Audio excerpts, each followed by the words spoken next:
बक्सर के दामन को उन्होंने खुशियों से भर दिया। हमने चुनाव के समय कहा था कि हम बक्सर को बनारस की तर्ज पर विकसित करेंगे। स्वाभाविक है कि करते हो तुम कन्हैया मेरा नाम हो रहा है। प्रधानमंत्री जी की लोकप्रियता का ही नतीजा है कि कैमरा भी नहीं कैद कर पाया भागलपुर की भीड़ को। लालू जी ने इतने पाप किए हैं, लालू जी के पाप के कारण उनकी आने वाली 7 पीढ़ियों को अब सत्ता नसीब होने वाला नहीं है।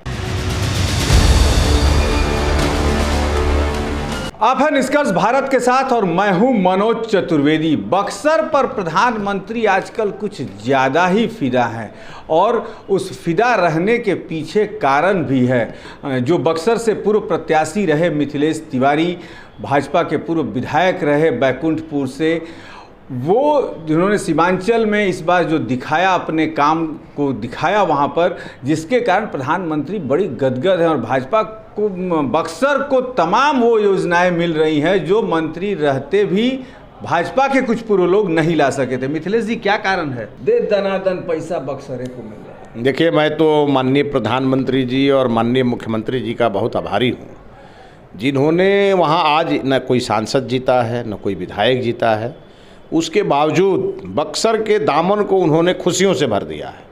माननीय प्रधानमंत्री जी ने जब भागलपुर में घोषणा किया तो भागलपुर और मुंगेर के लिए उन्होंने फूड टेक्नोलॉजी की घोषणा की, इंस्टीट्यूट की, तो बक्सर के लिए भी किया। जमीन आपके लिए तैयार कर रहे हैं प्रधानमंत्री। और दूसरी बात यह है कि जितने भी विकास के कार्य हैं जो हमारे प्रायोरिटी में थे, जो हमने चुनाव के समय कहा था कि हम बक्सर को बनारस की तर्ज पर विकसित करेंगे, ये हमने माननीय प्रधानमंत्री जी की ओर से कहा था।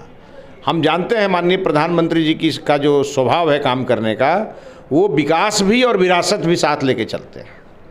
और साथ ही साथ जो हमारे भारत की जो सांस्कृतिक राष्ट्रवाद है देश का, वो बक्सर में है। इसीलिए उस बक्सर को आगे बढ़ाने का काम माननीय प्रधानमंत्री जी और माननीय मुख्यमंत्री जी कर रहे हैं। हम बहुत बहुत धन्यवाद देना चाहेंगे डबल इंजन की सरकार को, जिन्होंने बक्सर को अपनी प्राथमिकता में लिया है। मतलब मिथिलेश जी, ये तो फिर वही भजन वाली बात हो गई कि करते हो तुम कन्हैया मेरा नाम हो रहा है। नहीं, देखिए, स्वाभाविक है, करते हैं प्रधानमंत्री जी और करते हैं मुख्यमंत्री जी, लेकिन प्रधानमंत्री जी के भी प्रतिनिधि हम ही हैं वहाँ और मुख्यमंत्री जी के भी प्रतिनिधि हम ही हैं, तो स्वाभाविक है कि करते हो तुम कन्हैया मेरा नाम हो रहा है। लेकिन चीज़ों को जगह पे पहुंचाने की जिम्मेवारी हमारी है। भले हम जीते या हारे, मैंने अपने को बक्सर का सड़क का सांसद घोषित किया और हमने कहा कि 4,09,000 वोट हमको मिला है। मैं सदन का सांसद तो नहीं बन पाया, लेकिन मैं सड़क का सांसद बन गया, क्योंकि इतना वोट मिलने के बाद भी इतने जनता की अपेक्षा मेरे साथ जुड़ गई। और अगर मेरे साथ जुड़ गई तो मैं घर में नहीं सो सकता, मैं हाथ पर हाथ रख करके 5 साल का इंतज़ार नहीं कर सकता। और इसलिए मैंने अपना काम शुरू किया कि मैंने जो कहा है वो मैं करके दिखाऊंगा, और करने का माध्यम ही माननीय मोदी जी और नीतीश जी हैं। तो आज हमको बड़ी खुशी है, हमारे बिहार में जो 21 हमारे मंत्री हैं, तो हमारे मंत्री सभी हमारे मित्र हैं, जिनके पास भी हम कुछ बात कहते हैं तुरंत वो लागू होता है। केंद्र में जितने माननीय मंत्री हैं, सब जगह जहां हम कुछ कहते हैं तो हमारी बात होती है। मैं चिराग पासवान जी को भी धन्यवाद दूंगा कि जिनसे जब मंत्री बने और जब मैं पहली बार उनसे मिला और मैंने उनको कहा कि जब बिहार में आपके मंत्रालय का कोई तोहफा मिले तो उसमें बक्सर को शामिल करिएगा। आज जब माननीय प्रधानमंत्री जी ने भागलपुर के लगभग महाकुंभ में जब उन्होंने इसकी घोषणा की, तो सहसा चिराग पासवान जी के लिए भी हमको धन्यवाद के शब्द निकल गए। लेकिन ये जितना आपके ऊपर इन्वेस्ट प्रधानमंत्री जी कर रहे हैं, सीमांचल का आपको प्रभारी बनाए हैं, वसूली तो निश्चित तौर पर होगी, सीमांचल से सीटें आनी चाहिए। देखिए, सीटें आएंगी। इस बार वहाँ की जनता ने जो प्रेम दिखाया है आदरणीय मोदी जी के लिए, वो प्रेम मैंने कल भी कहा था कि 13 और 14 में जो माननीय प्रधानमंत्री जी के प्रति जनता का आकर्षण था वो प्रवान पर था। माने एक झलक पाने के लिए जनता बेताब रहती थी प्रधानमंत्री जी का। और इस बार जो भागलपुर में मैंने महसूस किया उससे भी अधिक है। अब प्रधानमंत्री जी की लोकप्रियता पहले से भी ज़्यादा बढ़ गई है, और प्रधानमंत्री जी की लोकप्रियता का ही नतीजा है कि कैमरा भी नहीं कैद कर पाया भागलपुर की भीड़ को, और वो समझ लीजिए कि उपग्रह से उसके फ़ोटो रिलीज हुए। और आप देखें कि जिस प्रकार से भागलपुर में रेला लगा हुआ था, वो कभी आज तक बिहार में किसी ने नहीं देखा है। सीमांचल के करीब 10 या 12 जिलों का आपके पास प्रभार है, तो इस बार भाजपा वहाँ से उम्मीद करती है कि सीटें निकल के आएंगी वहाँ से। नहीं, बिल्कुल सारी सीटें एनडीए जीतेगी। भारतीय जनता पार्टी के साथ एनडीए सारी सीटें जीतेंगी। और इस बार एक अच्छी बात ये हुई कि पांचों दल के कार्यकर्ता एकदम एक हो करके, आप पहचान नहीं पाते कि कौन बीजेपी का कार्यकर्ता, कौन जेडीयू का। लोग रहे पांचों दल के आपके कार्यकर्ता तो एक हैं, लेकिन ओवैसी भी वहाँ पे एक बहुत बड़ा फैक्टर है, इसको भूलिएगा मत आप। नहीं, हम लोगों के लिए कोई फैक्टर नहीं है। और राष्ट्रीय जनता दल के कैंप में हाहाकार है। भागलपुर की रैली से डरे हुए हैं लोग, और इसी डर का नतीजा है कि कभी कुछ बयान आ रहे हैं। ये डरी हुई जो राष्ट्रीय जनता दल है, आपका जो कार्ड खेल रहे हैं आप, सनातन और हिंदू चल गया वो सीमांचल चलेगा ही। ये जो आज आपने देखा कि 100 करोड़ लगभग हिंदू, कोई जाके कुंभ में स्नान लगभग 65 करोड़ के आसपास लोगों ने किया, लेकिन जो नहीं भी गया उसकी भावना जुड़ी हुई थी उससे। तो इतनी बड़ी तादाद में लोगों ने जाके स्नान किया, इसका श्रेय अखिलेश यादव और तेजस्वी यादव तो ले भी नहीं सकते। और जो कुंभ में स्नान नहीं करने गए उनको जनता जो है लक्स साबुन से धोएगी इस बार। ये जो नेता तो मुद्दे नहीं है, मंदिर मस्जिद खत्म हो गया, हिंदू मुस्लिम खत्म हो गया, हिंदू मुस्लिम समझ ही लिए, अब आपके पास बस सनातनी ही बचा है। हमारे लिए मंदिर मस्जिद भी मुद्दा नहीं था। जो मुगलों ने नहीं मुगलों ने और अंग्रेजों ने जो हमारे पुराने भारत को पूरी तरह से चादर से ढक दिया था, उसको परत दर परत मोदी जी उस चादर को हटा रहे हैं। और उसी का सबसे बड़ा प्रमाण है राम मंदिर, जहां बाबरी मस्जिद बना दिया था मुगलों ने, और हमारे देश के हिंदुओं ने मिलकर उसको ध्वस्त किया। न्यायालय ने न्याय किया, और मोदी जी ने और हमारे साधु संतों ने उस अयोध्या में राम मंदिर को बना करके, और मोदी जी ने पुराना भारत लौटाया। आप चले जाइए अयोध्या, यहाँ पर काशी, और काशी में जब जाएंगे आपको तो आज दिव्य और भव्य काशी जो आज दिख रही है, उसके बीच में आपको ज्ञान वापी भी दिखेगी। वो क्या है ज्ञान वापी?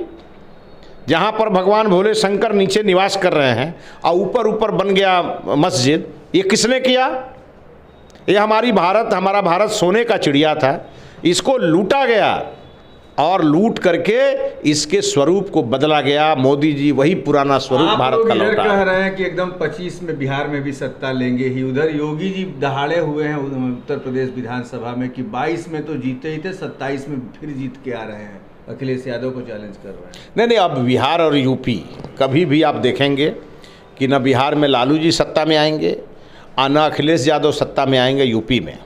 अब ये भूल जाएं लोग, ये सत्ता उत्ता में नहीं आने वाले हैं। ये अपने यहाँ भाई बहन का खेल खेलेंगे ये, और वहाँ वो जो है सो खेल खेल ही रहे हैं, पति पत्नी वाला। सीएम बनने का सपना ही रह जाएगा। नहीं, ये तो पूरा नहीं होने वाला है, ये तो तय जान लीजिए।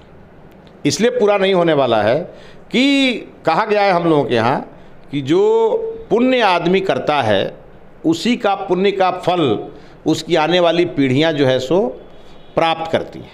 लालू जी ने इतने पाप किए हैं, लालू जी के पाप के कारण उनकी आने वाली 7 पीढ़ियों को अब सत्ता नसीब होने वाला नहीं है। कल आप लोगों ने जातीय समीकरण के अमर बेली जैसे लत्ता से जिस तरीके से सीएम को घेरा है कल आप लोगों ने, वो तो एकदम फुर्ज हो गए हैं, मतलब वो पिस गए कल। सीएम को घेरा नहीं है, सीएम को मजबूत किया है, इसलिए कि बिहार में जो भारतीय जनता पार्टी का वोट है, मतलब मुख्यमंत्री नीतीश कुमार पावर आपके पास? नहीं, पावर भी मुख्यमंत्री जी के पास ही है, और मुख्यमंत्री जी ही नेता हैं सरकार के, और सभी लोग मुख्यमंत्री जी के इर्द गिर्द खड़े होकर के और मुख्यमंत्री जी को ये ताकत दे रहे हैं कि आप उठिए और नए बिहार का निर्माण करिए। इसलिए इसमें घेरने सब उनके आधा से तो ज्यादा लोग आप ही के पक्ष में है, संजय झा से लेके। नहीं, वो भी हमारे पक्ष में है, विजय चौधरी से लेके। अब आप दूसरे की बात क्यों कर रहे हैं? वो भी हमारे पक्ष में है, वो भी तो मंच से ही कहते हैं कि 2 बार गलती लोगों ने करा दिया, अब आगे नहीं। तो मजबूरी में करते हैं जब व्यक्ति नहीं, अब दिल से कहते हैं। नहीं, जब घिर गया था तो चारों तरफ से जब कौरवों ने उसको घेर लिया था, तब तो वो कहेंगे कि भैया अब हम हैं तुम्हारे साथ। देखिए, एक बात तो तय जान लीजिए, ये जो 5 पार्टियों की जो गठबंधन है, ये 5 पांडव हैं। इनके पास कोई कौरव सेना टिक नहीं पाएगी, आप एकदम धर्म की स्थापना के साथ साथ बिहार में एक मजबूत सरकार बनेगी और ठीक उसी प्रकार कौरवों की सेना ध्वस्त होगी जैसा कभी महाभारत में हुआ। आप लोग देखिए, तेली को भी ला दिए मंत्रिमंडल में, कुर्मी को भी ला दिए। भाई ऐसा घेरा, राजनीतिक गलियारों में चर्चा हो रही है मिथिलेश जी की, ऐसा घेरा है आप लोगों ने कि अब पानी नहीं मांगेंगे। नहीं तो सभी सनातनी इस मंत्रिमंडल, वही करेंगे वो, सभी सनातनी हमारे मंत्रिमंडल में हैं। हम लोगों ने तो उप मुख्यमंत्री बनाया था लौ कुश समाज से। जब उप मुख्यमंत्री बना दिया, लौ और कुश की जोड़ी तो मुख्यमंत्री और उप मुख्यमंत्री के रूप में है, पहले से है। कहा जा रहा है कि सम्राट चौधरी जितना आग उगले थे नीतीश कुमार के विरुद्ध, अब उतना ही ट्यूनिंग जो है सीएम के साथ सम्राट चौधरी की अच्छी हो गई है। लग रहा है कि एकदम सुशील मोदी वाली ट्यूनिंग चल रही है। देखिए, होना ही चाहिए। और कहा गया है कि व्यक्ति को अपने कर्म के आधार पर रोल करना चाहिए। सम्राट जी अभी उप मुख्यमंत्री हैं, नीतीश जी मुख्यमंत्री हैं। अगर इन दोनों में ट्यूनिंग नहीं होगा तो बिहार के विकास की ट्यूनिंग कैसे होगी? इसीलिए सम्राट जी नीतीश जी को बड़ा भाई मानते हैं और बड़े भाई और छोटे भाई मिलकर बिहार का विकास कर रहे हैं। इसमें समस्या क्या है? तो सत्ता से उतारने की भी बात कर रहा था। नहीं, उस समय के हालात कुछ और थे। आज के हालात पे चर्चा करिए। छोड़ो कल की बातें, कल की बात पुरानी, नए दौर में लिखेंगे मिलकर नई कहानी। छोड़ो कल की बातें, लेकिन बॉडी लैंग्वेज से जैसा दिखता है कि मुख्यमंत्री नीतीश कुमार और सम्राट चौधरी की ट्यूनिंग वैसी ही दिख रही है जैसा सुशील मोदी के साथ दिखती थी, साथ खड़ा होके बातों को समझना और सुनना। अब देखना ये होगा कि जो सम्राट चौधरी ने पानी पी पी कर सुनाया था नीतीश कुमार को, क्या नीतीश कुमार वो सब भूलते हुए सम्राट चौधरी को सत्ता यानी कि बड़ा भाई बनाने के लिए तैयार होंगे, या फिर जिस तरीके से निशांत को आगे किया जा रहा है वो भी कुछ न कुछ तो कहता ही है। मनोज चतुर्वेदी, पटना।